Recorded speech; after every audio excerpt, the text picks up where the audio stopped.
Buenas tardes, gracias por estar acá. Mi idea, que no la terminamos de definir bien con Germán al principio, es dispararles preguntas. Y me dijo, pero te van a preguntar un montón. Entonces, hagamos preguntas y si vemos que se extiende mucho la respuesta, las respuestas las dejamos al final. Pero está buenísimo que me pregunten en el medio porque quizás son cosas que no son tan cercanas y está bueno que lo entiendan. Yo no quiero hablar de un lenguaje técnico que no se me entienda, no me va a salir, por lo cual seguro que va a haber preguntas, pero los invito a que me interrumpan y me pregunten, y en todo caso, si son muy largas las respuestas, lo respondemos al final. Bueno, ahí está el título. De la selección natural a la edición génica, sé que un tema que los convocaba era el tema de la edición génica, y en particular la edición génica en humanos, así que vamos a llegar ahí. Pero para hacerlo un poquito más abarcativo, vamos a ir desde la selección natural como herramienta evolutiva de modelado de las formas de vida. Y siempre para empezar está bueno empezar por el principio, que es por donde vamos a empezar.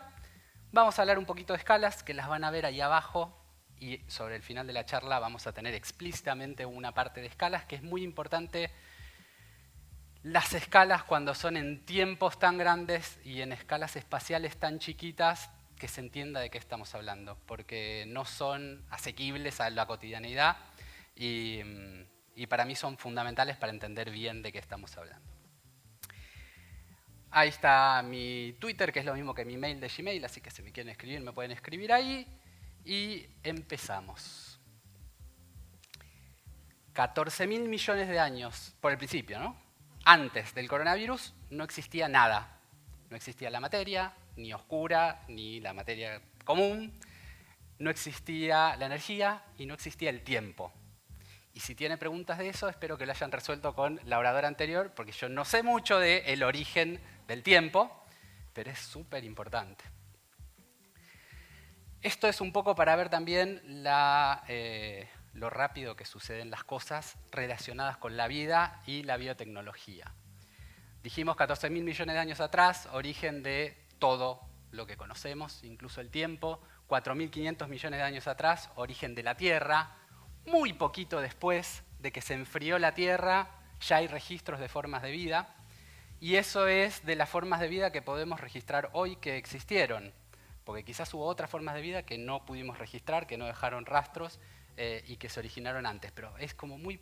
Apenas se enfrió la Tierra, ya empezó la vida. Hace 1.000 millones de años los primeros hongos, hace 4.000 millones de años, 400 millones de años las levaduras, 300.000 el Homo sapiens, y hace 7.000 años hacemos cerveza. Muy poquito después de que el ser humano se asentó como ser humano y empezó a dejar de ser cazador-recolector y a hacerse más sedentario, ya empezó a usar herramientas de lo vivo para hacer tecnología, pan, cerveza, vino, un montón de cosas, pero hay registros de hace 7.000 años de cerveza. Y el origen de la vida, como bien dijo nuestro amigo Darwin, que en su libro El origen de las especies dibujó un esquemita como el que está acá, donde tenemos algo primordial que se va bifurcando y se va bifurcando y se va bifurcando, y esas bifurcaciones no son otra cosa que la manifestación de la evolución. A partir de un organismo ancestral se van generando diversidad, y esa diversidad a lo largo del tiempo y con algunos otros procesos que no vamos a entrar en detalle, pero que son secundarios para este punto, van generando toda la diversidad de la vida.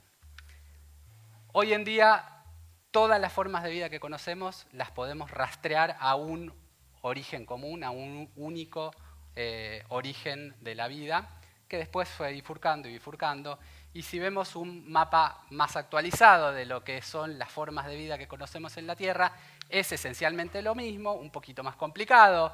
Se estima que hay unas 3.000 millones de formas de vida, de las cuales conocemos algunos millones, no conocemos tantas, pero podemos estimar por distintas herramientas, hoy en día más genómicas, de secuenciación de muestras ambientales, la cantidad de cosas que sabemos que están, aunque no las podemos aislar, crecer, identificar de forma completa.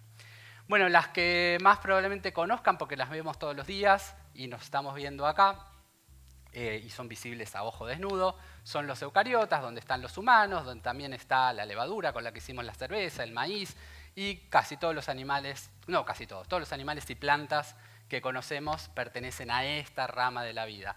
La otra rama de la vida probablemente, aunque no sepan, las tienen con ustedes y en una gran cantidad, que son las bacterias. Aún si están sanos, uno siempre asocia las bacterias a enfermedades, pero hay muchísimas bacterias y microorganismos en general, también arqueas, que todavía no les conté, que son fundamentales para que estemos saludables. De hecho, cada uno de nosotros, si estamos bien saludables, tenemos 10 veces más células no humanas que humanas en nuestro cuerpo. Todo eso está mucho en el tracto digestivo, mucho en las mucosas, en la piel. Bueno, conviven con nosotros y son fundamentales para que podamos vivir y estar bien. Y después hay otra rama de la vida que se llaman arqueas, que son una cosa intermedia que no vamos a entrar tampoco en detalle. Pero bueno, esencialmente tenemos el mismo origen común que se fue diversificando y diversificando sucesivamente y dio lugar a las miles de millones de formas de vida que tenemos hoy en la Tierra. Y si hay otra, todavía no la identificamos, porque todas las que conocemos funcionan a nivel molecular de la misma manera, y eso va a ser importante al final, cuando hablemos de edición génica y de genomas, porque el hecho de que todas compartan un mecanismo a nivel molecular de funcionamiento de la vida, hace que podamos intercambiar cosas entre distintos organismos, más allá de entender cómo funciona uno, principalmente el ser humano. Lo podemos estudiar en un montón de otras, por ejemplo bacterias, que son muy fáciles de crecer y de manipular, y entonces nos permite hacer muchos experimentos para entender cómo funciona la vida y extrapolar conocimiento de organismos más sencillos a seres humanos sin andar experimentando todo el tiempo con humanos. Otra cosa importante, no espero que lean el detalle de eso, que es una gran caricatura o dibujo que hizo mi amigo Federico Heller, es que normalmente la evolución uno la piensa como una cosa lineal, progresiva y que va hacia la cumbre de la sofisticación y lo más evolucionado que vendría a ser el ser humano como un hombre blanco, erguido y qué sé yo, pero eso no es una buena representación de la evolución en general y tampoco de los homínidos. Una representación más razonable y más parecida a lo que les mostraba antes es algo más tipo un arbusto, donde hay un montón de formas de vida, incluso homínidos, que evolucionan en paralelo, que se generan especies en paralelo, que conviven y eventualmente con el tiempo algunas se extinguen y otras no. Pero no hay ningún motivo, ni razón, ni voluntad de ir evolucionando progresivamente hacia lo mejor del universo y más bien a veces todo lo contrario. Ya hablamos un poquito de evolución. Otra cosa que quería reforzar, que un poco la dije, es la teoría celular, que fue propuesta en 1840, y es que todas las formas de vida que conocemos están compuestas por células. Algunas son solamente unicelulares y son solamente una célula, todo el organismo es una célula.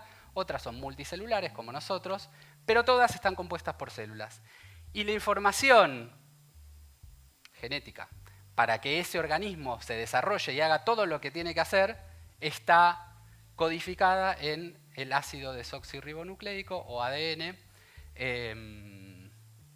que vamos a hablar un poquito más adelante del detalle, pero eso, junto con que la maquinaria para interpretar esa información es esencialmente la misma en todas las formas de vida, nos permite entender e ir saltando de distintas formas de vida y transferir conocimiento de una forma de vida a otra.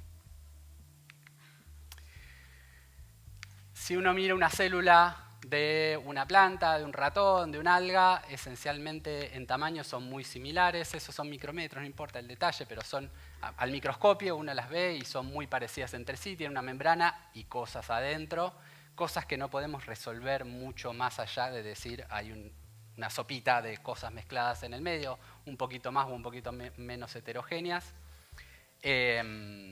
Me está preocupando que nadie me pregunte nada, así que si no me preguntan nada, en un ratito me freno hasta que me pregunten.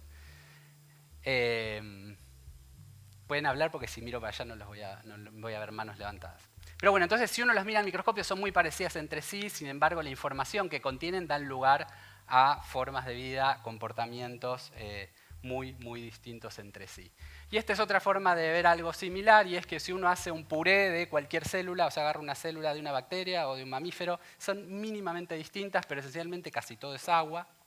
Y un 30% es una mezcla de cosas, donde hay azúcares, donde hay proteínas, donde hay ARN, que es como un primo del ADN. Si es que pues quieren, entramos más en detalle de eso, pero ahora no me preocupa. Hay lípidos, hay grasas, hay un montón de iones, sales, cosas, y hay un 1% que es ADN. Ese ADN no hace nada más que contener información que va a ser interpretada por parte de la maquinaria molecular que hablábamos antes, que está compuesta principalmente por proteínas y por ARN.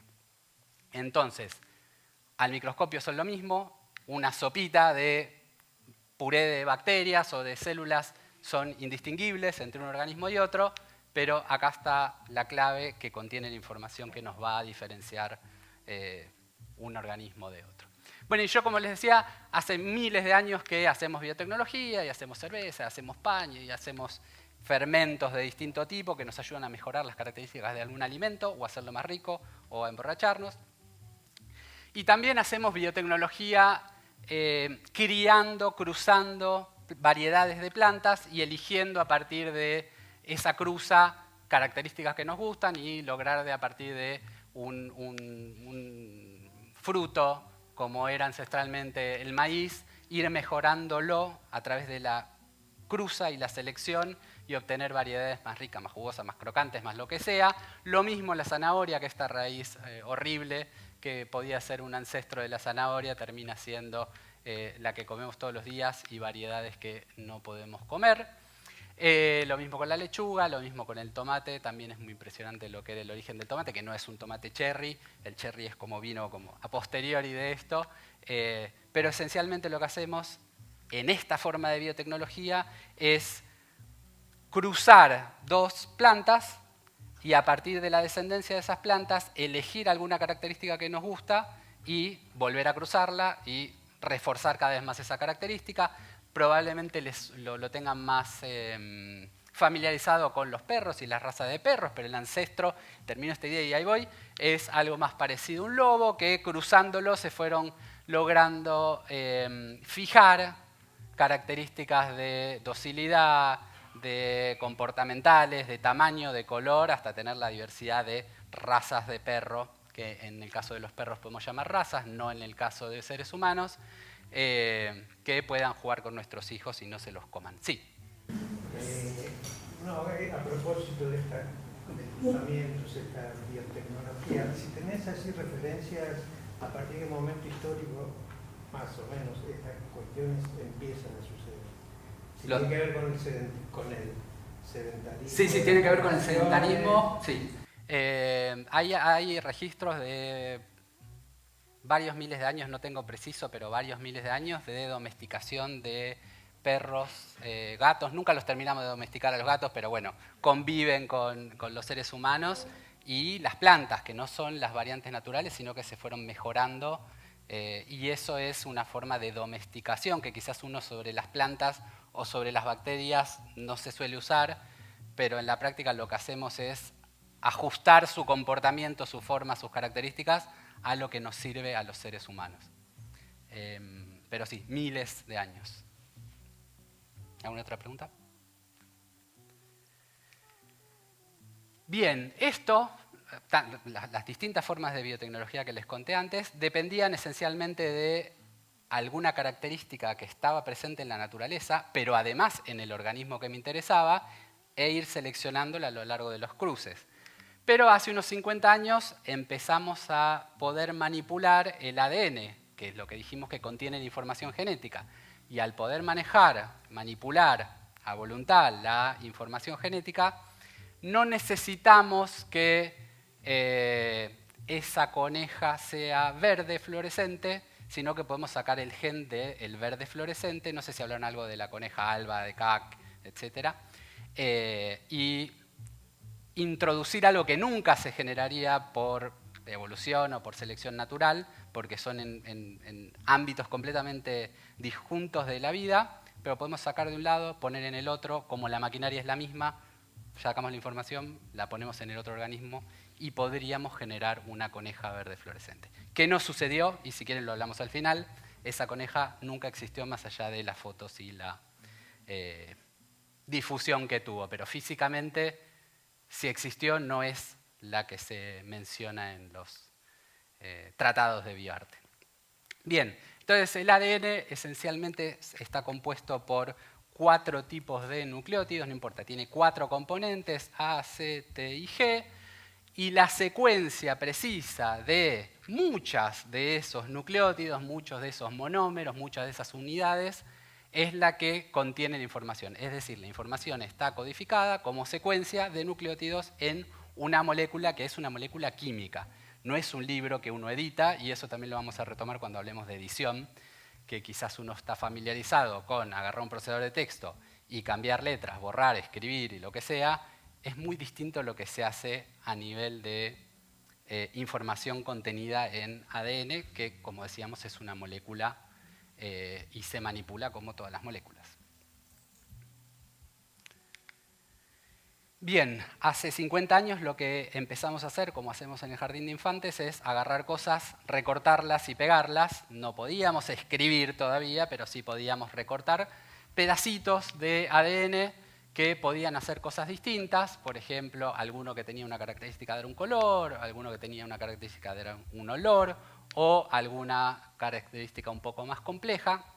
Y lo que hacíamos era recortar y pegar pedazos que teníamos que sacar de algún organismo. Bueno, yo les decía, ya no hacía falta cruzar características presentes en el organismo que estábamos interesados, sino que la podíamos sacar de cualquier forma de vida. Ahora ni siquiera hace falta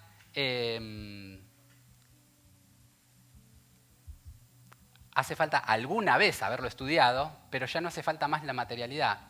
Mucha de esta información que acá está representada como un pedacito de ADN que contiene una función y la podemos caracterizar como un bloque intercambiable, porque estas moléculas de ADN se pueden pegar todas con todas, son indistinguibles a nivel químico, entonces yo puedo combinar la información que se me ocurra, pero no necesito hacerlo físicamente, sino que lo puedo hacer en la computadora, porque todo esto está digitalizado y es información.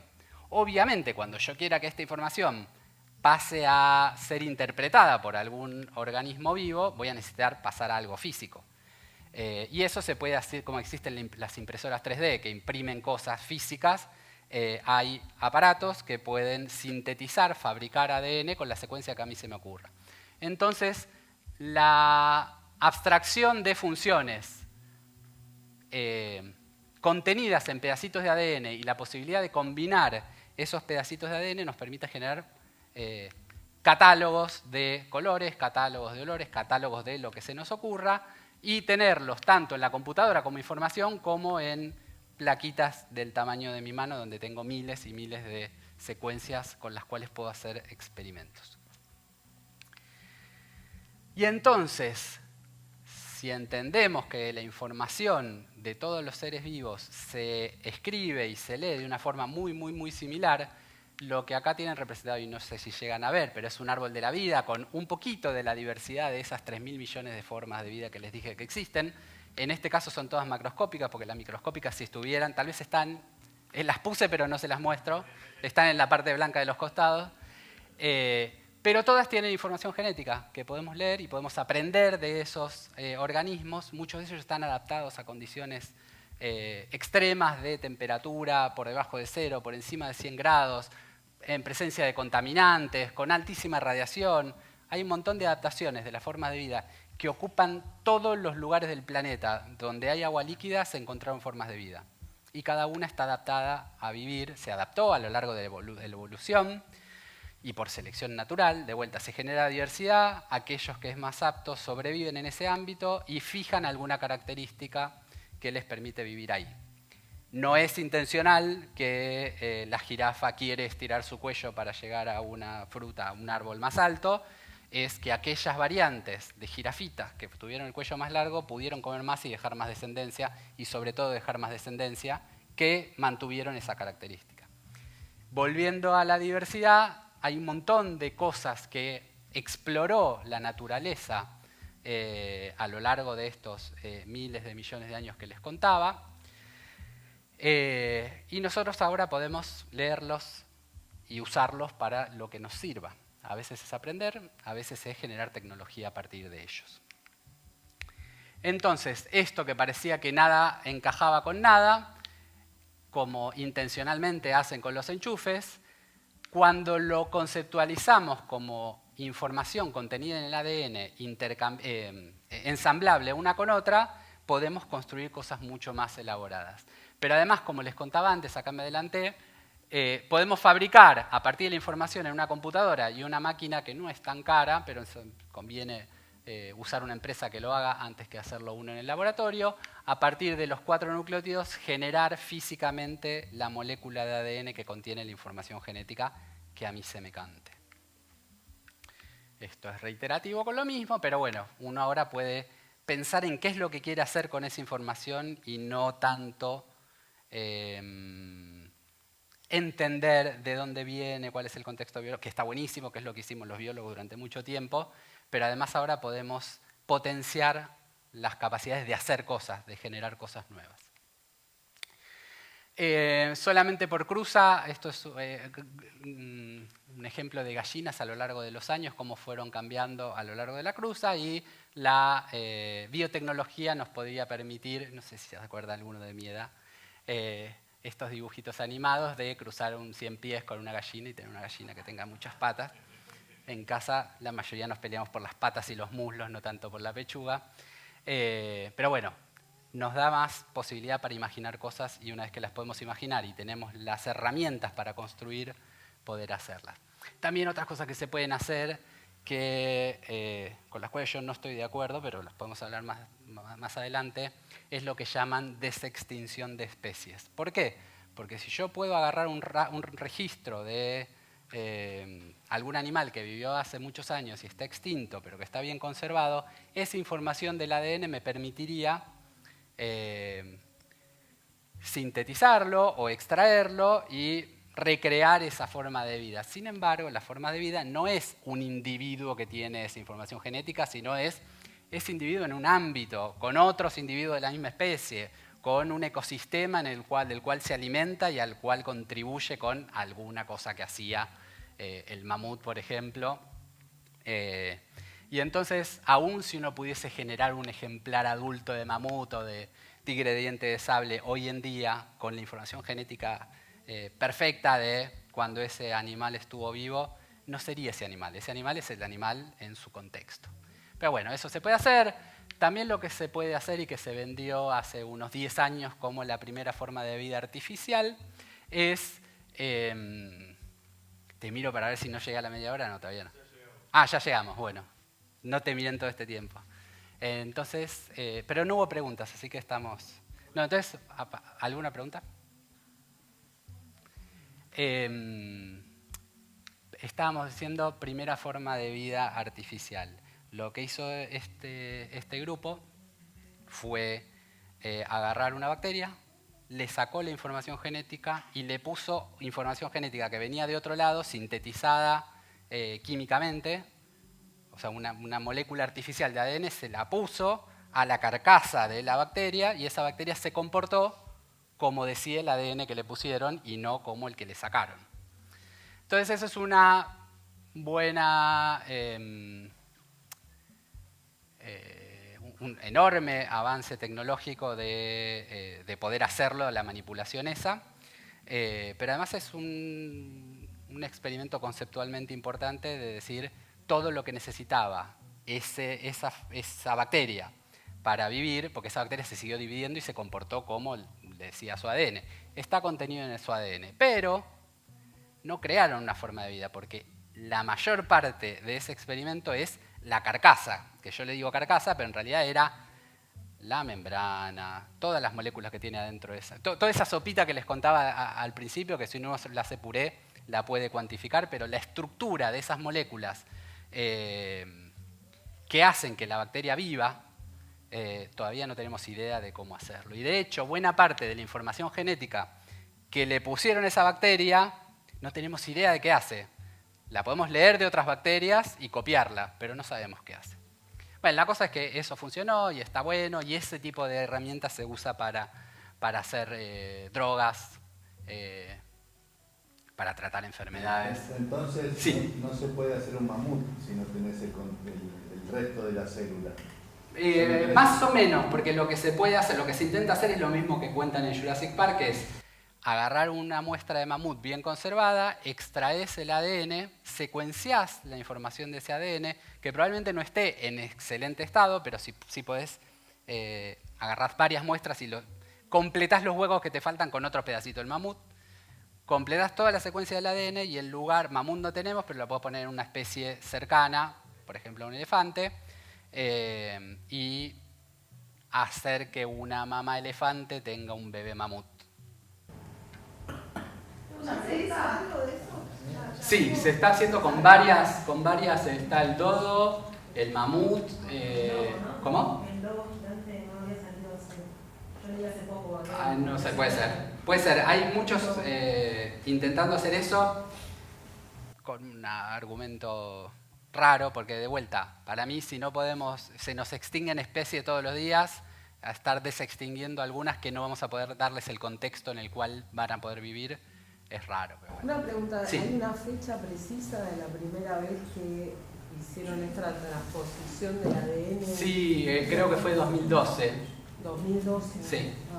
Porque esta que está acá, de 2016, es la versión 3, porque las primeras veces no funcionó tan bien, funcionó razonablemente bien, pero no tan bien, y la fueron mejorando. Porque la idea de esto también es, si yo puedo generar una forma de vida que haga exactamente lo que yo quiero, la podría usar como microrobot, llamémosle, para tratar enfermedades. Yo diseño una bacteria, primero para que no sea patogénica, pero segundo para que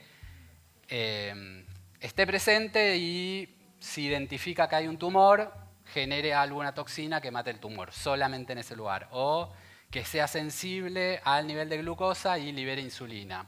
O que libere una hormona, o que lo que sea. Es como una microfábrica de hacer algo diseñado.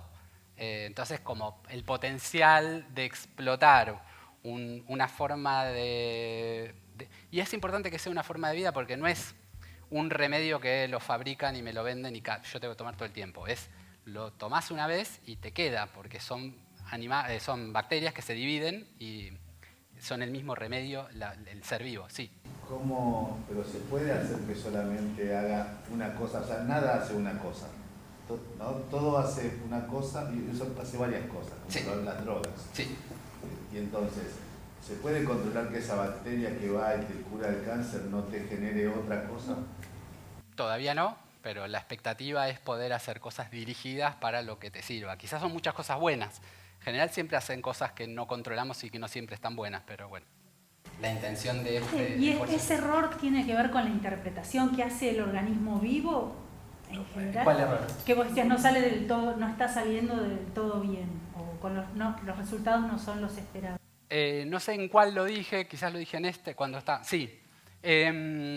Lo que pasa es que la información genética que yo les dije que se sintetizó químicamente, eso es así, pero la información para sintetizarla químicamente no fue de alguien que se le ocurrió esa secuencia, sino que la sacó de la naturaleza.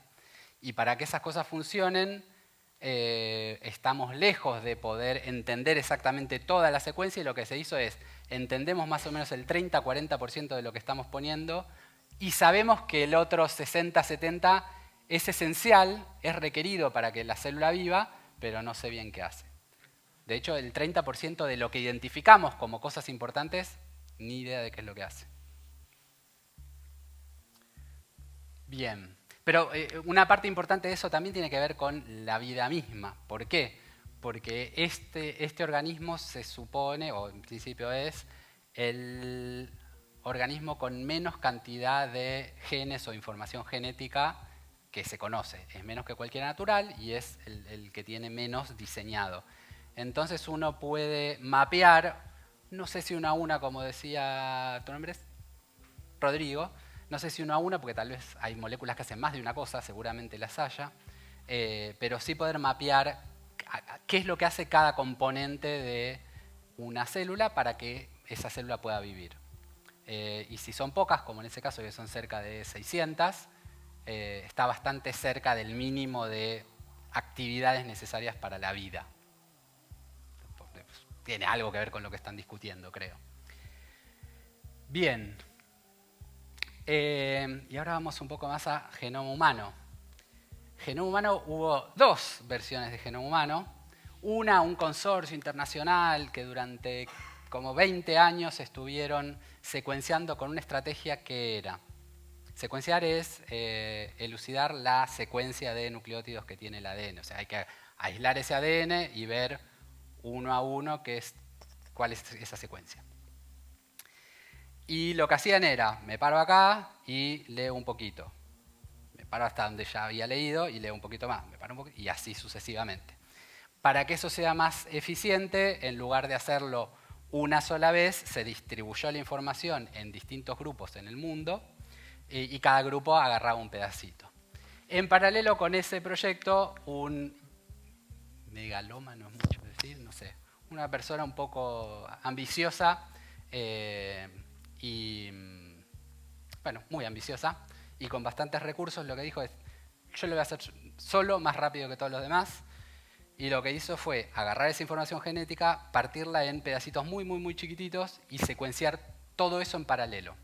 En lugar de ir avanzando gradualmente a partir de lo que se conocía, secuenció todo y después fue un desafío como ensamblar ese rompecabezas, pero hizo que lo haga mucho más rápido y bastante más barato que el consorcio internacional, pero que, como este empezó un poco más tarde, llegaron más o menos al mismo tiempo. ¿Y cuál es el genoma humano? ¿Cuál es la referencia del genoma humano? El consorcio internacional dijo, bueno, busquemos voluntarios, que sean anonimizados, que sean hombres y mujeres, agarraron 20, de todo el pool de posibles candidatos, agarraron 10 hombres, 10 mujeres, y terminó siendo que la mayoría del ADN que secuenció este consorcio internacional, que gastó unos cuantos decenas de miles de millones de dólares, vino de un solo hombre, uno solo de los individuos que donó su ADN para el estudio, vino de acá. Y este no fue mejor, porque también dijeron, bueno, hagamos un poco de diversidad de orígenes de las personas, agarraron 3 hombres y 2 mujeres, ya es un poquito distinta la composición, pero el 60-70% de esa información no era de un hombre cualquiera, sino que era del que generó ese proyecto, que se llama Venter. Bueno, esto no solo es para contarles un poquito de contexto de genoma humano, sino también para contarles cómo un esfuerzo internacional de muchísimo dinero y a lo largo de muchos años, como 15 años, de hecho la primera versión del genoma humano se publicó cerca del 2000 y hace un par de años dijeron, bueno, ahora sí es la posta.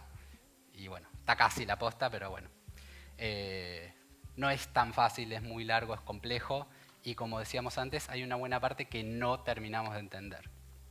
Pero bueno, un esfuerzo internacional multicentro enorme y alguna tecnología que le compite y le gana por afano en cuanto a estrategia y uso de recursos. En algún momento se descifró, puede ser en el 2000, puede ser en el 2023, el genoma humano, y eso tiene una longitud en pares en nucleótidos, eso que le decía, de 3.054 millones de bases, o sea, esa es la cantidad de nucleótidos que están uno al lado del otro. Como tenemos la versión, el cromosoma que heredamos de nuestro padre y de nuestra madre, eso es por 2, entonces son 2 gigapares de bases, que es el doble de este numerito de acá.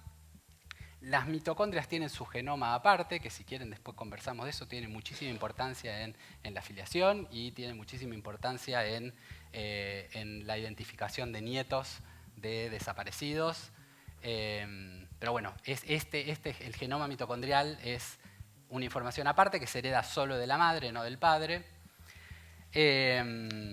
Tenemos 23 pares de cromosomas con el XY, que es el que define el sexo. Y de toda esta cantidad de nucleótidos, podemos identificar cerca de 20.000, que es relativamente poco,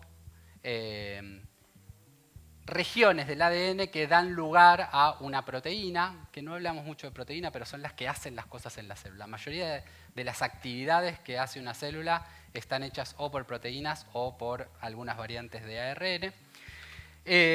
Y cerca de 60.000, incluyendo los ARNs. Entonces, más o menos un 1,5% del genoma codifica para cosas que entendemos, y está la materia oscura que vieron la clase pasada, la charla pasada, que ocupa buena parte de lo que es la secuencia del ADN. Como decía también, en la versión más moderna del genoma humano se hicieron un esfuerzo un poquito más grande para que sea más diverso en cuanto a cantidad de gentes y etnias que lo componen, porque muchos de la investigación y de los tratamientos que se están orientando a tratamiento de enfermedades o cosas de lo más variadas, usan de referencia el genoma humano, y no es lo mismo de qué humano estemos usando ese genoma de referencia. Entonces esto es un poco más representativo de la diversidad que existe. ¿Alguna pregunta hasta acá? Una pregunta comercial. Sí. Cuando se produce este proceso de lectura del genoma, sobre todo la segunda versión, pero la primera me da la impresión que son organismos estatales, y el segundo directamente es alguien que quiere hacer... Tiene una empresa de longevidad, ese. Por eso, ¿cómo es eso? Patentar algo que es un bien universal, no sé. La naturaleza no se puede patentar, pero variantes extraídas de la naturaleza con una aplicación industrial demostrada, sí. Entonces hay un montón de huecos para hacerlo. O sea, no puedo patentar el genoma humano, pero sí puedo extraer alguna variante de una proteína que mejora alguna característica o revierte alguna patología o algo así. Lo segundo sí se podría patentar. ¿Una pregunta? Sí. No, quería preguntar en relación también a eso, si en general son empresas privadas o cómo se financia, por ejemplo, lo del mamut. Buena pregunta. No, sí, La enorme el mayoría del Estado financiamiento también. para que todo esto funcione es estatal. Una pequeña proporción de eso está orientado a algún desarrollo tecnológico o con algún fin comercial, y eso lo invierten principalmente empresas. ¿Y qué sobre todo en Estados Unidos o en China? En distintos países, hay mucho en Estados Unidos, hay un poco en Europa, hay un poco en Japón, hay bastante en China ahora, hay variado. Una consulta. Sí. ¿Hay diferencia entre el ADN mitocondrial y el del núcleo? ¿Diferencia? Son completamente distintos. La información que está en el núcleo no tiene nada que ver con la de la mitocondria. ¿Cuál es la diferencia entre uno y otro? Tienen información distinta. La de la mitocondria, ¿Qué tipo de en realidad la información mitocondria, tiene? ya que estamos, la mitocondria se origina como una bacteria que se come otra bacteria. Las dos eran bacterias, una se come a la otra pero no la mata, y esa bacteria que está contenida dentro de la anterior funciona proveyéndole energía, esencialmente, a la grandota que se la comió, y la grandota que se la comió le da protección y intercambian algunas cosas. A lo largo de unos cuantos miles de años, la que fue comida perdió un montón de información genética porque ya no necesita para vivir en un ambiente abierto, y se especializó en generar energía. Y la otra perdió algunas características que se las provee la bacteria que se comió, ¿sí? Entonces la información que tienen es distinta, evolutivamente viene de algo parecido a lo que les acabo de contar, muy resumidamente, pero la información es bien distinta. Y en la práctica, esas mitocondrias que tienen el ADN mitocondrial siguen funcionando más o menos independientes, tienen su propia división de mitocondrias que no está sincronizada con la división de las células, heredan la información genética por vía mitocondrial, que no tiene nada que ver con la herencia de la información del núcleo, y nosotros usamos eso porque como solo se hereda por vía materna, uno puede rastrear muchas generaciones por vía materna que con el ADN nuclear no se puede, porque hay intercambio de información genética, hay entrecruzamiento entre información genética que se va heredando. Entonces, para rastreo es muy útil por vía materna. Y por vía paterna uno lo podría hacer por el cromosoma Y. Cromosoma Y solo tenemos los varones, entonces solo se hereda por vía paterna y uno puede tener un análogo más berreta de lo mismo, pero bueno, que complementa. ¿Alguna otra pregunta? No.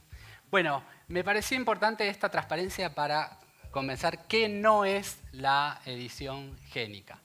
Porque muchas veces en las propagandas, lamentablemente en muchas notas de prensa y hasta en los envases de shampoo hablan del ADN y las células madre y no sé qué, y la edición génica termina siendo una pincita muy chiquitita que agarra un pedacito de ADN y eso no pasa. La manipulación de ADN, como yo les decía, lo que uno hace es ver una característica en el organismo y la puede secuenciar o la puede sintetizar, pero no la corta de esta manera, sino que lo que hace es, por ejemplo, poner esa información en una bacteria y ver cómo se comporta esa bacteria, y cómo se comporta tiene que ver con en qué medio de cultivo crece, a qué temperatura crece, o si manifiesta algún color o alguna característica.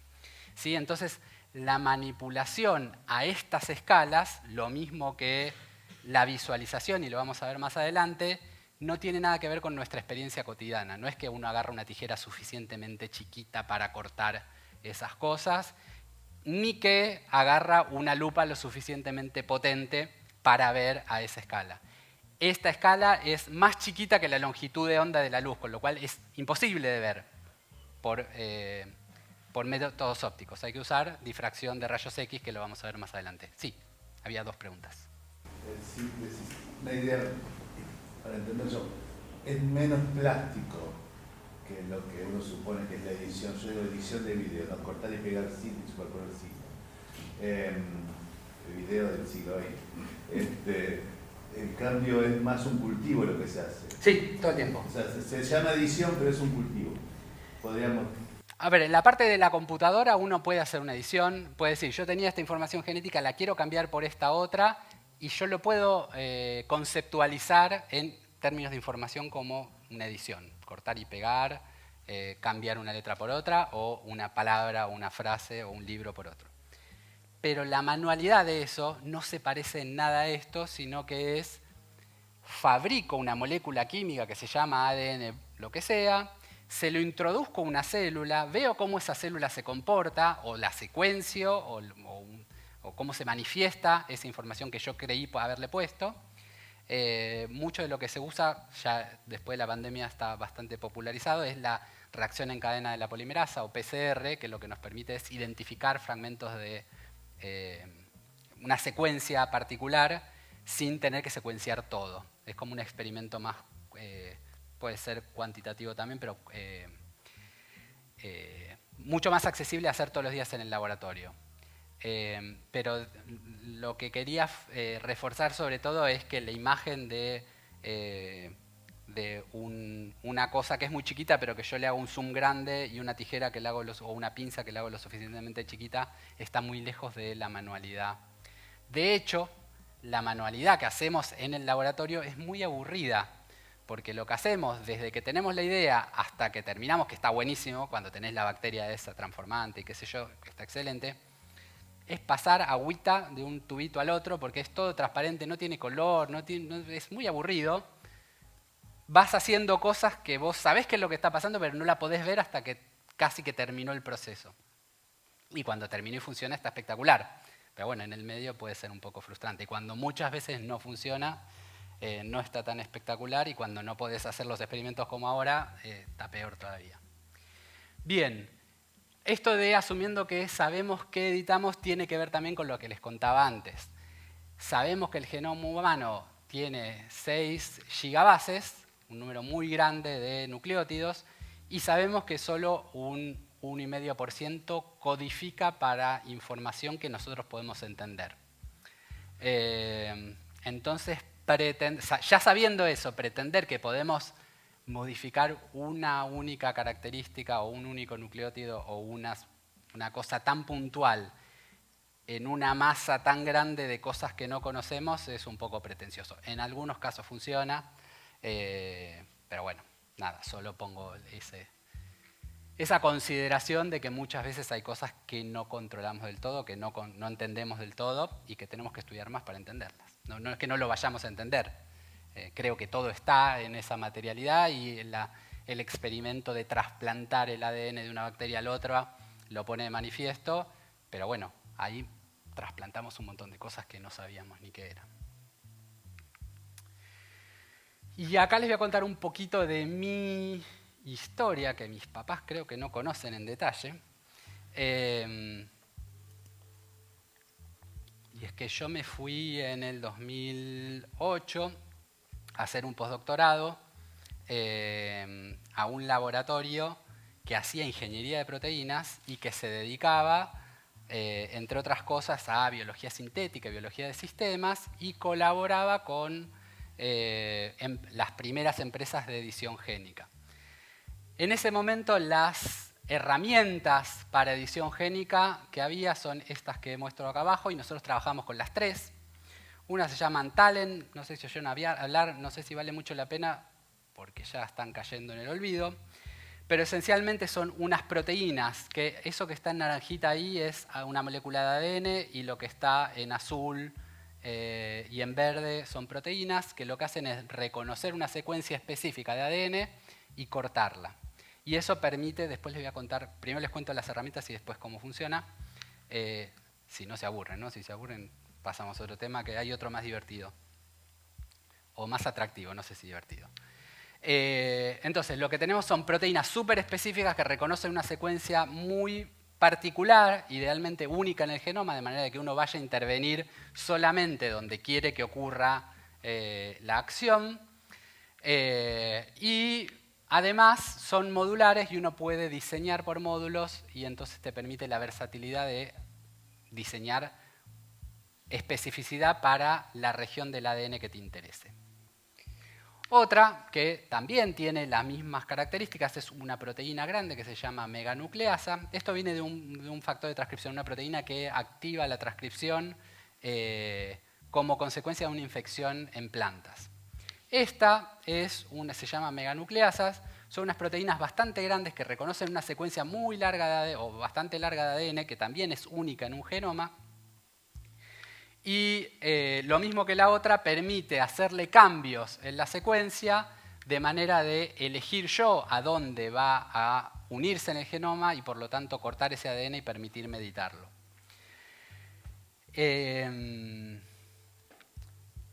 Estas no tienen nada que ver en origen como esta, pero también es una proteína. Es una proteína que lo que hace es autorreplicarse. Independientemente del organismo en el cual esté, lo que hace es genera copias de sí misma. Si encuentra un pedazo de ADN que puede reconocer, se inserta y se hace una copia de sí misma. Es como el gen egoísta, tipo lo que quizás leyeron de Richard Dawkins. Es el tipo de comportamiento que tiene esta proteína. Y la otra es un zinc finger. Acá tienen representado 3 zinc finger. Acá tienen uno donde están superpuestos miles de zinc fingers. También es una proteína chiquitita. Y la unión al ADN, que estaría representada por esto de arriba, también es modular y entonces uno puede diseñar módulos para que reconozcan secuencias cortas y después combinar esas secuencias cortas en secuencias más largas y hacer que esta proteína que uno diseñó esté diseñada para unirse en un único lugar en un genoma. En todos los casos, la idea es unirse a un único lugar en un genoma y cortarlo. ¿Por qué? Porque aunque no entendemos, sabemos un poco, pero no podemos controlar en detalle cómo funciona, cuando el ADN tiene un daño de un corte, la célula lo repara. Entonces, si yo corto el ADN, la célula lo repara. La forma más rápida y menos deseada de reparación del ADN es, le agrega cualquier cosa de manera que sea de restablecer la unidad del ADN, y eso a veces introduce mutaciones, inserciones, deleciones, secuencias que están desplazadas o que se le agregan cosas o que se le sacan cosas y no está del todo bueno. Y la otra es la recombinación homóloga, que cuando hay algún problema de un corte en el ADN, si tiene un molde de algo parecido a donde se cortó, lo intercambia y te pone la secuencia correcta. Entonces, si yo uso cualquiera de estas herramientas dirigida a una mutación puntual, una variante puntual que genera una enfermedad, y pongo un pedacito de ADN con la secuencia que no me genera la enfermedad, no me gusta decir correcta, pero la secuencia que no genera la enfermedad, genero el corte y la célula sola corrige, intercambia esos ADNs y recupera la funcionalidad que uno quería recuperar. Yo estaba recontento. Estábamos haciendo esto que era como el super top y de hecho para estas dos tecnologías le estábamos transfiriendo tecnología a una de las empresas super top de edición génica llamada Selectis. Creo que todavía existe, pero ahora cambió bastante la estrategia. Volví a Argentina, mi idea era seguir con todo esto, pero en el medio surgió lo que quizás sí estuvieron hablando algo, no sé si hablaron algo o no, pero la tecnología de CRISPR. CRISPR viene de, esto es la estructura, yo no les dije qué es esto, estos son estructuras, esto es una representación más artística, esto es una difracción de rayos X y este es un dibujo, esta sí es más de rayos X, esta también es por difracción de rayos X, que lo vamos a ver al final, disculpen que me salteo el cómo generamos esta representación, pero es un bodoque de proteína y de ARN que uno puede diseñar muchísimo más fácil, muchísimo más eficiente y muchísimo más certeramente que cualquiera de las otras. Lo podemos diseñar para que se dirija a un único lugar en el genoma, haga un corte de doble cadena y que la célula misma lo repare. ¿Por qué es tanto más fácil? Porque la secuencia que tengo que introducir a mi herramienta genética para generar el cambio es una secuencia de ARN, que es como el primo del ADN, y es una secuencia de 4 nucleótidos. Es muy fácil de sintetizar, es muy fácil de entender la complementariedad que uno tiene que tener para hacer el diseño y es muy precisa en el tipo de interacción. ¿Y por qué eso es importante? Porque cuando hacíamos diseños con cualquiera de estas variantes, en el mejor de los casos la eficiencia, bueno, no sé si en el mejor, en muchos de los casos la eficiencia era de menos del 10%. O sea, yo tenía un tejido que quería recuperar una actividad, le hacía una intervención importante y menos del 10% de las células incorporaban ese cambio. Con CRISPR eso cambia muchísimo, es cerca del 100%. Es altísima la eficacia de lograr el objetivo que uno quiere. Y por otro lado, estas tecnologías, como cualquiera, pero comparada con CRISPR era mucho peor, tiene el riesgo de que ese corte que uno diseñó para que ocurra en un lugar no ocurre en ese lugar, sino que ocurre en otro, o que además del lugar donde uno quiso hacerlo, ocurre en otro. Entonces hay cambios secundarios no previstos que pueden generar problemas de diversa gravedad. Entonces, cuando surgió esto, que fue por 2008 como herramienta tecnológica, 2010 empezó a haber un montón de publicaciones y para 2012 ya estaba accesible para los laboratorios porque estaba, digamos, no para explotación comercial, no me acuerdo que me preguntaba, porque eso está protegido por patentes, pero sí para hacer diseños de investigación. Es muy fácil la herramienta, no es cara, es muy potente y se empezó a usar en todos lados, en todos los sistemas donde uno quería hacer una intervención a nivel genético, empezó a usar esto, así que mi línea de trabajo cambió drásticamente a otra porque eso ya no tenía mucho sentido. Pregunta. Selectis, una empresa francesa. No, yo no trabajaba, yo trabajaba en un laboratorio de investigación al cual esta empresa nos pidió, pues nosotros lo que hacíamos acá, yo no les conté eso, pero eso que ven ahí como medio gris de fondo es un alineamiento de todos los zinc fingers que se conocen, que es un factor de transcripción, algo que estimula la producción de proteínas, y se estudiaban y se conocían hace rato, pero nosotros lo que hicimos fue aislar los módulos, estudiarlos todos en paralelo, ver qué diversidad de estructuras tenían y generar variantes de secuencia que pudiesen unirse a la secuencia que nosotros queramos. En la computadora lo hicimos muy rápido, muy fácil. En el laboratorio lo empezamos a validar y ese tipo de información le servía mucho a la empresa, que lo que estaba diseñando era terapias génicas. Entonces las herramientas para esas terapias génicas eran este tipo de herramientas. Había otra pregunta. Sí, recién hacías mención de que era una técnica sencilla, ¿no? En cuanto a la metodología. ¿Qué es sencillo? Sencillo es, acá es la estructura, es medio un lío, no se entiende mucho. Pero acá está la representación, lo naranjita sería una proteína que uno puede sintetizar en el laboratorio, la puede comprar si querés, o le podés poner un ADN que fabrique esa proteína, cualquiera de las variantes funciona. Esto que está acá arriba y abajo es la molécula de ADN que es doble cadena, por eso tienen una arriba y una abajo, que están separadas porque en una región que acá está pintada de verde es donde a mí me interesa generar una secuencia complementaria y que tiene este pedacito acá que es importante para que se una a la proteína. Pero esencialmente uno tiene todo lo naranja y este pedacito gris es invariable y yo lo único que hago es elegir este pedacito de acá verde para que sea complementario a la región del genoma que a mí me interese. Que tiene que ser única, ¿no? Porque si ya en el genoma lo tengo repetido, esto lo va a reconocer en todos los lugares donde esté. Pero si es única, va a dirigirse a ese lugar. La materialidad es un juguito transparente, una agüita que pones de un lado al otro, lo pones adentro de una célula y la célula hace la magia de encontrar esa secuencia, cortar, reparar. Y si yo, además de esto, yo decía, puedo solamente cortar y pegar, o sea, que corte y repare de la manera que sea, o además de esto de acá, poner un fragmento de ADN con una secuencia que a mí me interese, que podría ser la secuencia que corrige una variante genética que genera una enfermedad, o podría ser una proteína fluorescente, o podría ser, no sé, lo que te guste, aislado de cualquier forma de vida en la naturaleza, yo lo puedo introducir en forma de información cortando y pegando con esas tijeras moleculares. Pero siempre es agüita de un lugar al otro y en algún momento pasar por una célula que hace el trabajo difícil. ¿Alguna otra pregunta?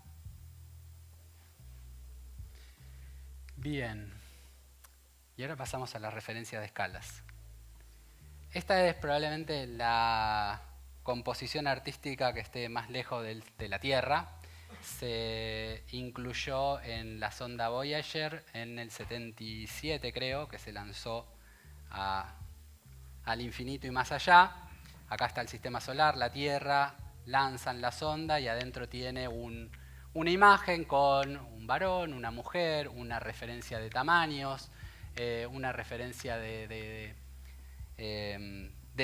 átomos, de núcleos y de vibraciones, de spin, y algunas otras cosas que no recuerdo, pero lo que me interesa de esto es que tenemos una referencia de las escalas respecto de lo que es la nave, lo que es el ser humano, dónde está ubicado en el sistema solar. Y si nosotros agrandamos un poquito, acá abajo de vuelta tenemos las escalas.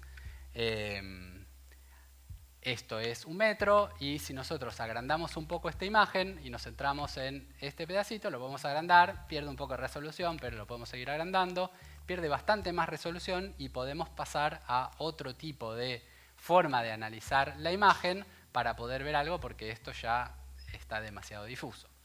Y eso podría ser un microscopio, en lugar de ver a ojo desnudo, vemos con un microscopio y si ese señorcito tuviese un alfiler en la punta de la mano, podríamos ver o con una lupa o con un microscopio, algo que es 1000 veces más grande que su tamaño normal. Y lo podemos seguir agrandando un poco más y lo vemos más grande, pero volvemos a perder resolución. Y podemos seguir agrandándolo un poco más y ahora pasamos al microscopio electrónico. En este caso, como les decía, la longitud de onda ya no nos permite agrandar más en el rango de lo visible, pero sí podemos usar microscopía electrónica que usa otra tecnología para poder ver más detalle. Y si agrandamos todavía más, podemos empezar a ver unas cositas blancas en la punta de ese alfiler, que si lo agrandamos todavía más, y todavía estamos cerca de 1/millonésima, un poquito menos, de metro, podemos identificar bacterias o levaduras. Fíjense que las levaduras son un poquito más grandes, pero todavía nos podemos agrandar un poquito más, y esto ya sí es una millonésima de metro, un micrometro, y esto es una bacteria Escherichia coli que es donde se hizo mucho del trabajo biológico que les contaba antes que hacemos en el laboratorio. No todo, la de Mycoplasma, que les dije que la que diseñan es como un pedacito, será menos de un quinto de un Escherichia coli, pero todavía tenemos rango para seguir agrandando. Pero ¿qué pasa? Hasta ahí llegó el microscopio electrónico. Más que eso no podemos agrandar sin perder resolución y no tiene mucho sentido. Pero acá podemos apelar a los artistas, por ejemplo, David Goodsell, que está acá, se los recomiendo si no lo conocen, que lo que hace es, a partir de lo que sabemos de la estructura de una célula, porque la podemos ver al microscopio, y lo que sabemos de la bioquímica, porque podemos hacer ensayos de mezclar liquiditos y que hagan cosas, o lo que sabemos de la difracción de rayos X, que nos permite tener la estructura a nivel atómico de cosas mucho más chiquitas que una célula, pero no una célula, porque no nos da el rango, y necesitamos que esté cristalizado para poder hacer eso. Entonces lo que hace es componer lo que sabemos de lo muy chiquito y lo que sabemos de lo más grande, más de lo que sabemos de lo funcional, y hacer un dibujo en acuarela, por ejemplo, esta bacteria Escherichia coli, en la cual, además de ser lindo, o por lo menos a mí me gusta, la representación del tamaño de cada una de las moléculas, la cantidad de cada una de las moléculas, donde hay ADN, donde hay ARN, donde hay proteínas, donde hay membranas. Todos los componentes que conocemos, o muchos de los componentes que conocemos, están representados en escala, en cantidad y de forma fidedigna a lo que sabemos por otras técnicas. Este es una de las obras de Goodsell que hicimos como mural en la Facultad de Ciencias Exactas y Naturales de la UBA, que me gusta mucho. Y si seguimos agrandando un poco más, ya sí podemos volver a ver las proteínas tal cual se ven por difracción de rayos X. ¿Qué hacemos ahí? Agarramos una proteína, la tenemos pura, la cristalizamos, formamos un cristal de una molécula completamente homogénea, o sea, solamente ese tipo de moléculas, muy ordenada en el espacio, y si la hacemos atravesar por un haz de electrones, eso difracta y los átomos que componen esas moléculas nos generan un patrón que podemos reconstituir en estructuras tridimensionales. Sé que esa parte es complicada, pero créanme que en escalas mucho más chiquitas que la célula podemos tener un detalle de dónde está cada átomo. También eso está muy frío, porque si no está muy frío, los átomos se mueven. Pero bueno, una buena aproximación a la estructura de esas proteínas que son las que hacen cosas. Y lo que vemos a esta escala es que las proteínas del ser humano, de la bacteria o de la espinaca son muy, muy, muy parecidas y funcionan de una forma muy, muy, muy parecida. Y creo que hasta acá llegamos con... Gracias.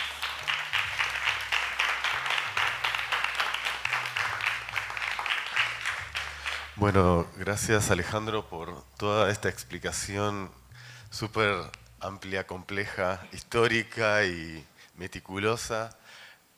Vamos a ver ahora qué preguntas surgen de todo ¿Cumplí con el esto. tiempo? Sí, en realidad hicimos todo rápido, Bien, pero... perfecto. Nos da más tiempo para preguntas, que es lo que Tenemos yo tiempo quería. para las preguntas.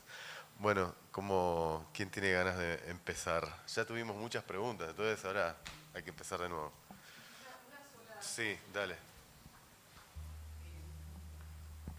El CRISPR sí es la tijera precisa.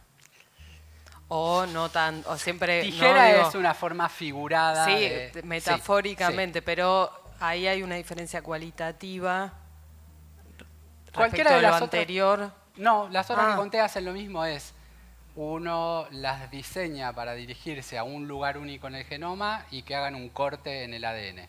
Todas hacen lo mismo. Ahora, las tres que les conté antes dependen de proteínas, y las proteínas tienen 20 aminoácidos distintos, y el plegamiento de las proteínas es algo que no es tan fácil de predecir o de determinar como la secuencia de nucleótidos en el ADN o el ARN. Entonces, la complejidad de diseñar una proteína que es químicamente distinta y compleja en el plegado para dirigirse a una secuencia particular es mucho más desafiante que literalmente la secuencia complementaria al ADN. Porque uno lo que hace es... Sí, yo no les dije eso, pero no sé si hace falta, si no lo vemos en detalle. Pero el ADN yo les dije que está compuesto por A, C, T y G. Cada uno de esos siempre tiene enfrente, la A siempre tiene enfrente una T, la C siempre tiene enfrente una G y viceversa. Entonces, saber cuál es la hebra complementaria es muy fácil, es trivial. Y para una secuencia de interés donde uno identifica una mutación, diseñar la complementaria que la corrige es facilísimo. Ahora, diseñar una proteína que haga eso es bastante más complicado. Por eso es que es tanto más rápido y más fácil hacerlo con CRISPR. Yo lo que no les conté es que el origen de CRISPR es una forma de defenderse de las bacterias de infecciones por virus. Las bacterias, al igual que nosotros, también sufren infecciones virales. Los virus las atacan y las matan. Eventualmente las bacterias lo que pueden hacer es defenderse de ese virus si reconocen que es un virus. ¿Y cómo lo reconocen? Porque parte de la secuencia del virus está guardado como información dentro del ADN de la bacteria. Guarda una memoria de alguna vez que fue atacada por el virus. Esa secuencia que va guardando de cada virus que fue infectando la bacteria, que no se murió porque la que se murió fue, le permite identificar una infección viral y matarla. ¿Cómo lo mata? Cortando ese ADN, que es lo mismo que se reutiliza tecnológicamente para dirigir una edición génica en el organismo que quieran. Entonces es una parte del sistema inmune de las bacterias que reutilizamos tecnológicamente para editar genomas. Y es algo parecido a lo que hacemos con los anticuerpos, que también es una parte del sistema inmune adaptativo que la usamos para diseñar test diagnósticos o tratamientos de lo que se nos ocurra. ¿Por qué? Porque la diversidad de cosas que nos pueden atacar es enorme y evolutivamente tenemos mecanismos para defendernos de lo que no conocemos. Tanto en bacterias como en mamíferos o en un montón de otros animales hay sistemas inmunes y cuando entendemos cómo funcionan los podemos usar para nuestro bien. También para nuestro mal, pero eso yo me abstengo. Creo que ahí hay un tema justamente, ¿no? Que no hablamos todavía lo suficiente, me parece que es uno de los más intensos, que es el tema de los usos que se pueden hacer de todas estas herramientas. Hubo preguntas acerca del patentamiento, ahora el asunto es para qué. No sé, yo tengo para preguntar, pero no sé qué preguntas puede haber, pero me parece que eso es un tema que si tenés ganas de abordar. ¿Cómo lo ves vos? ¿Hacia dónde está yendo?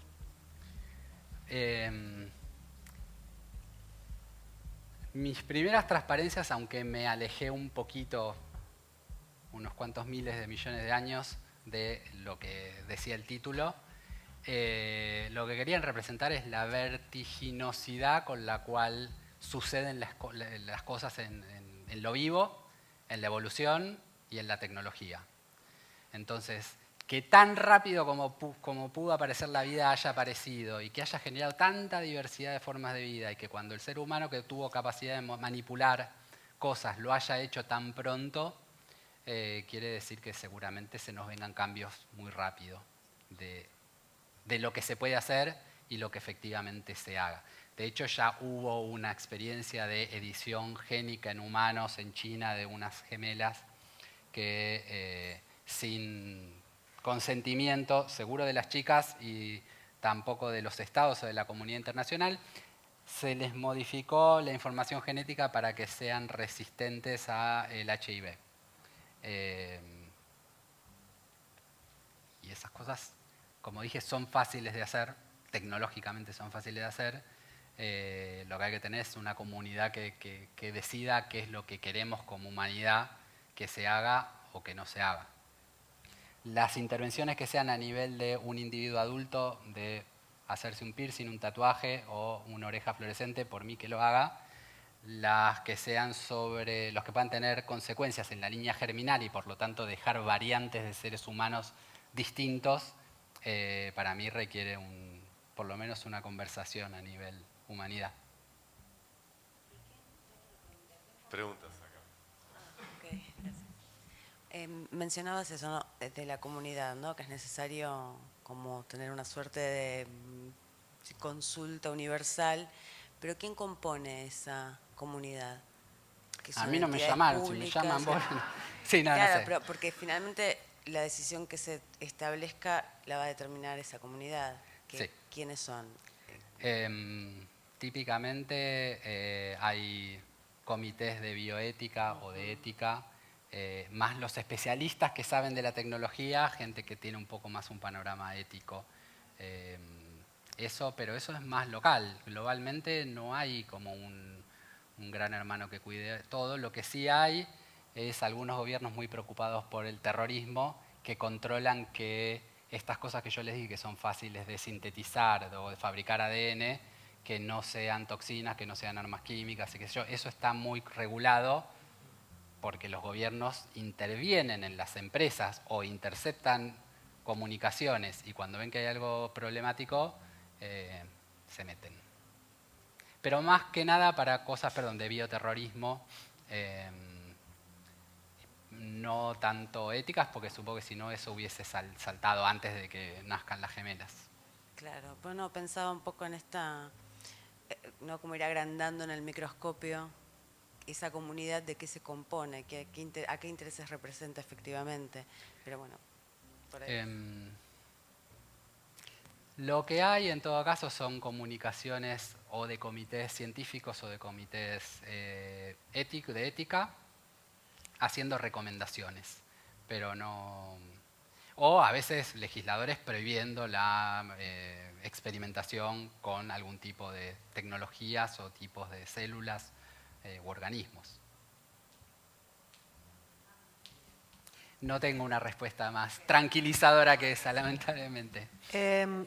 Bueno, sí, en relación a eso yo lo que pensaba era de la misma manera que los gobiernos, digamos, ponen un ojo en regular estas prácticas o en vigilar un poco, me imagino que es porque también la industria de armas también está activa desarrollando, ¿no? Investigación ahí, con lo cual es como una paradoja, ¿no? Porque por un lado es una convivencia, ¿no? A sabiendas. No sé si convivencia, es como una ostentación de poder, porque uno de los gobiernos que más regula eso es uno de los gobiernos que más armas desarrolla de ese tipo. Yo les comenté un poquito de cosas relacionadas con biología sintética. Una de las grandes empresas, de las más grandes empresas de biología sintética, es proveedora del ejército y es todo confidencial, y son los que más tecnología desarrollan para el bien de la humanidad, pero no publican nada de qué es lo que hacen. Pero no sé si vas por ahí. Sí, no, ese era un comentario en relación a la pregunta anterior. Y después tuve como otro pensamiento que tiene que ver con las meganucleasas, ¿puede ser? Que en un momento decías como que se autorreplicaban y nombraste el gen egoísta. Sí. Pero no es vida, no es que se reproducen. No. O sea, que podría haber en el inicio de esa conformación química de base alguna similitud con los virus que no están ahí en el borde entre vida y no vida, que también se replican, pero que no son vida. Sí, o sea, es como un parásito. O sea, podría ser como en el caso de la mitocondria, que tiene una historia de una bacteria que entró en otra bacteria. Puede ser que en las bases de información haya algún que seamos parientes también de los virus, quiero decir. Parientes de los virus. Y bueno, sí, pero por en esta realidad cosa somos de todos parientes, autorreplicar. somos todos descendientes de Luca, del Last Universal Common Ancestor, así que ahí somos todos parientes, pero quizás más lejanos. Los virus tienen... yo les dije, toda la forma de vida completa, están formados por células y tienen su información en forma de ADN, pero hay otras cosas accesorias, que son los virus, que tienen información genética y que pueden evolucionar y que cuando infectan una célula alteran el metabolismo de acuerdo a las características que tiene ese virus. Entonces, como que secuestran alguna forma de vida y la convierten en lo que le conviene ese virus y deja descendencia. Entonces es una cosa medio híbrida, con lo cual estamos emparentados, hay un montón de virus que entran y salen y hay un montón de variantes de ADN y ARN ambientales que cada tanto se entrecruzan con seres vivos. No sé si me animo a llamarlo parientes, pero puede ser. Gracias.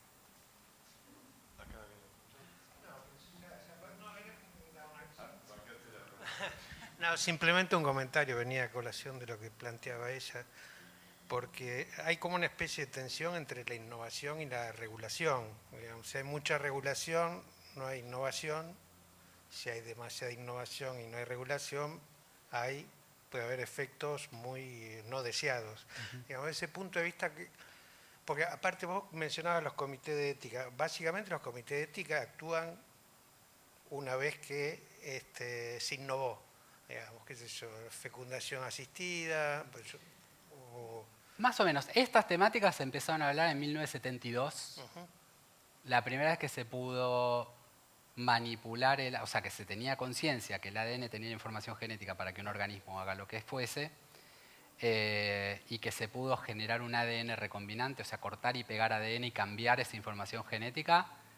Toda la discusión de el jugar a ser Dios, si querés llamarlo así, para poner en pocas palabras, se dio antes de que eso pueda salir del laboratorio o pueda tener una aplicación industrial, y mucho antes de pensar en editar genomas humanos.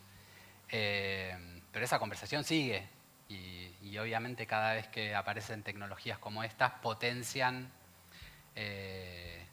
o acercan mucho más al hoy las cosas que se podrían hacer en abstracto.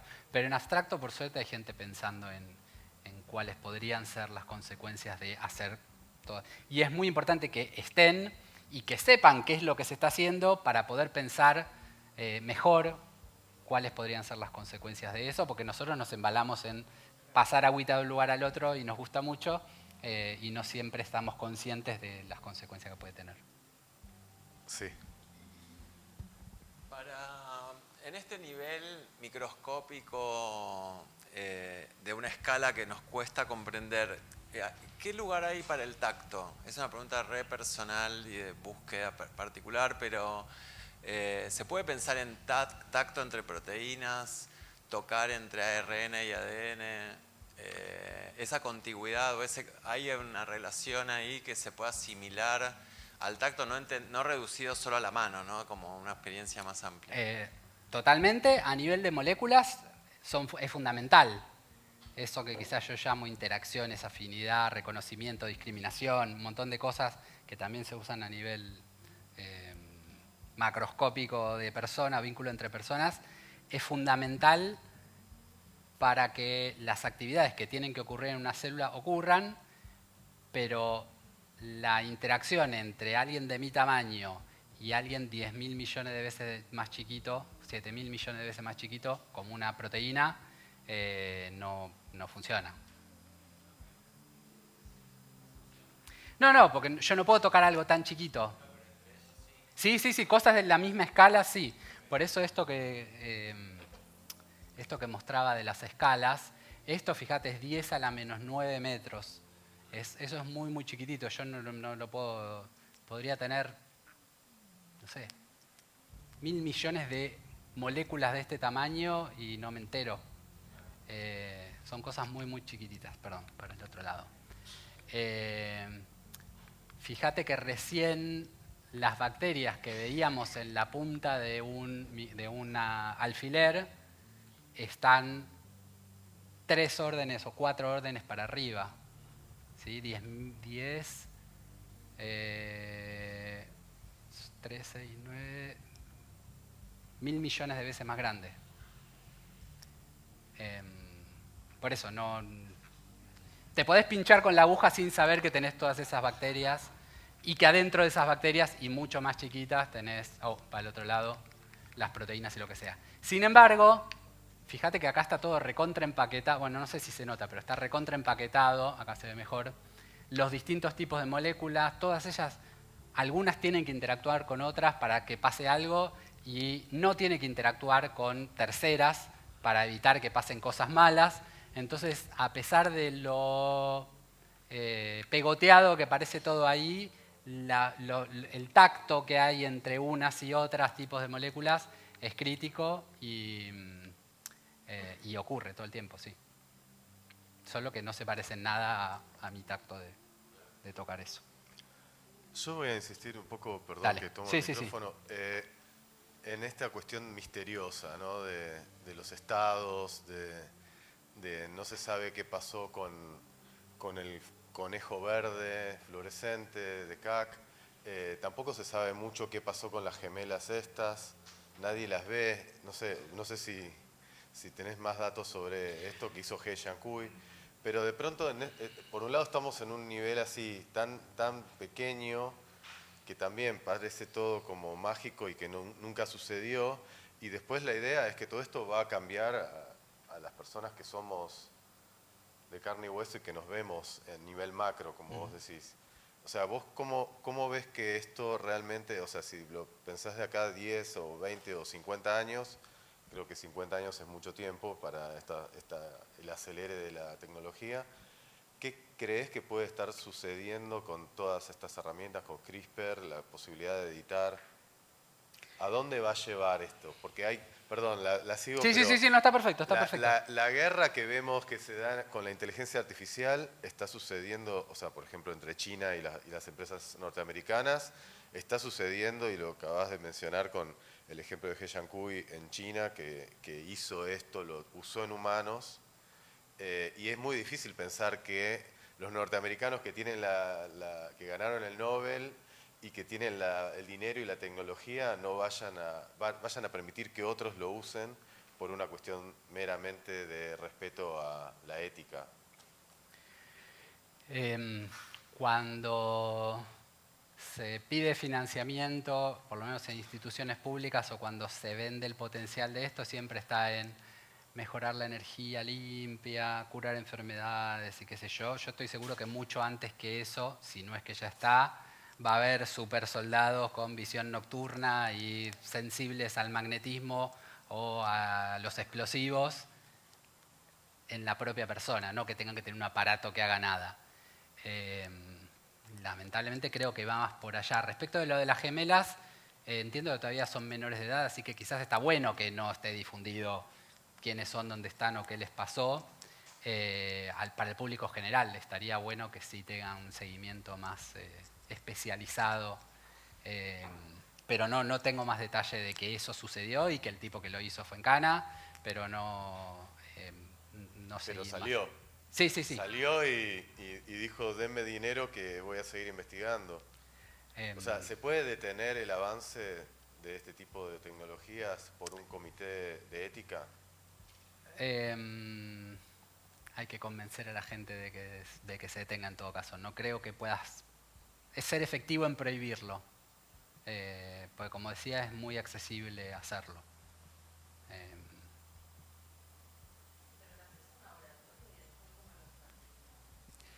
¿Qué parte? Porque son bichos vivos. Si son bichos vivos, crecen. Sí.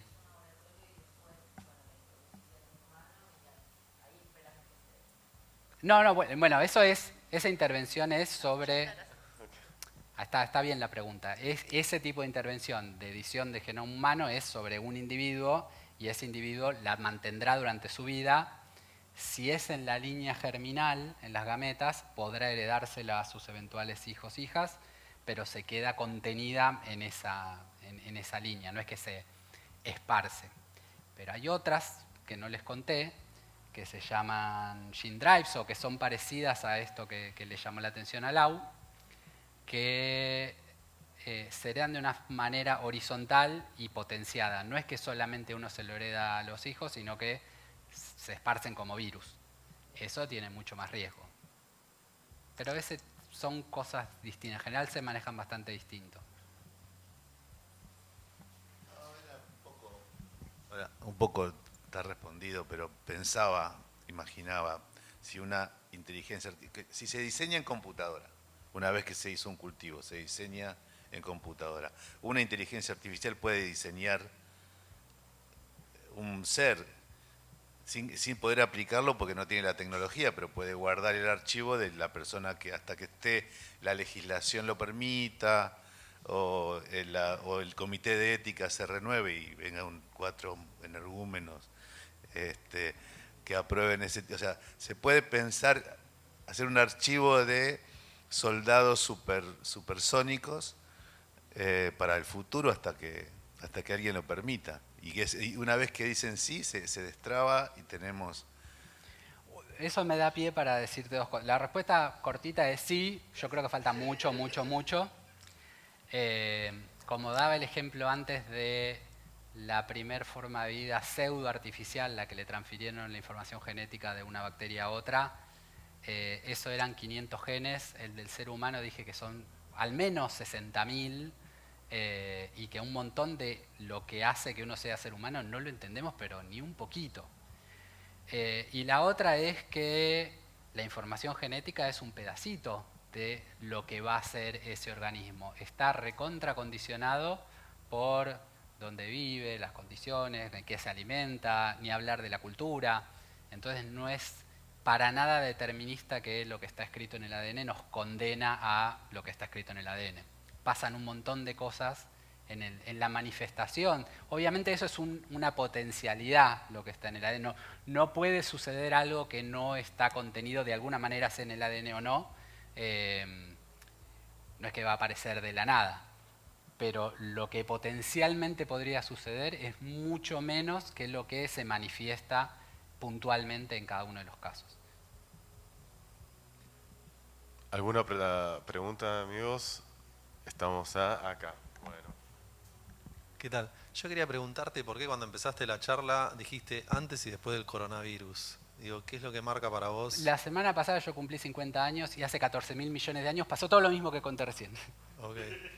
Es una referencia. Siempre se pone antes de Cristo. No, porque bueno, digo, como está siempre dando vuelta a esta idea de que es un virus editado en laboratorio, digo, y que estamos siempre potencialmente, igual que con la inteligencia artificial, digamos, potencialmente en riesgo por estas nuevas tecnologías, digo, quería saber si lo habías hecho porque... Mira, no fue intencional, pero está buenísimo pensarlo así, porque mi idea, con varias de las transparencias, algunas no surgieron, pero era dispararle inquietudes y que me quieran preguntar cosas.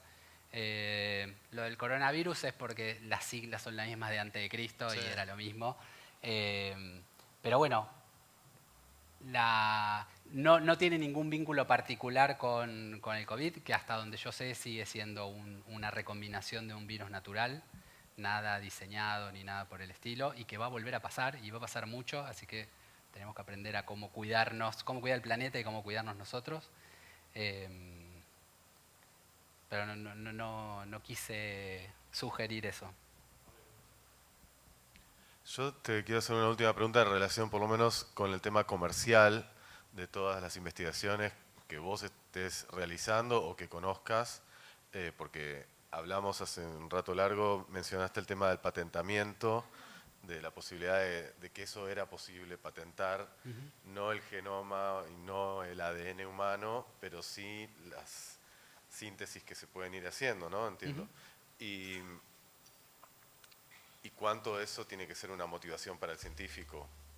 Así como el premio Nobel, la posibilidad, o sea, tengo noción de que en general, por ejemplo, no sé, Jennifer Doudna, que fue la que ganó el Nobel por CRISPR, enseguida se armó una empresa para no quedar afuera lo interpreto yo así, afuera del negocio posible de lo que pueda descubrir, porque hay un problema permanente que es el de estoy haciendo esto, yo estoy pasando agüita de acá para allá, pero después hay gente que está financiando que lo hagas, sí. ¿No?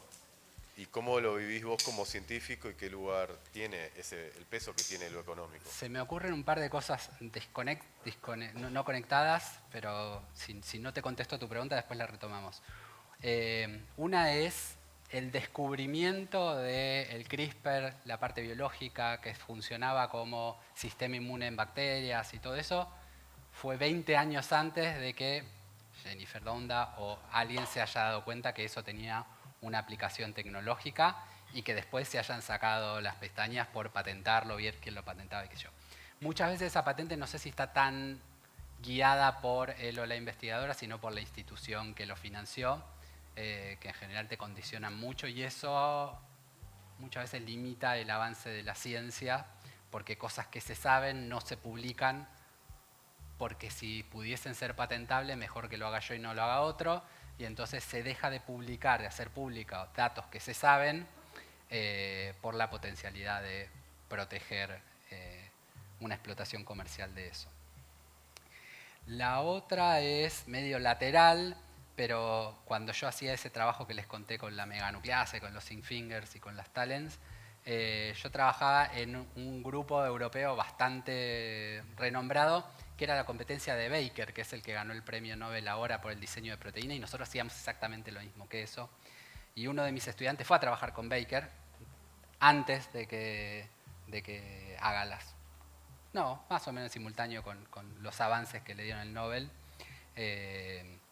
Y obviamente, yo paso agua de un lado al otro, pero yo soy consciente de que en esas cosas que hago, no sé cuán consciente, pero soy un poco consciente de que además de contribuir a el conocimiento en general y a veces a la soberanía, contribuyo a hacer desarrollos tecnológicos.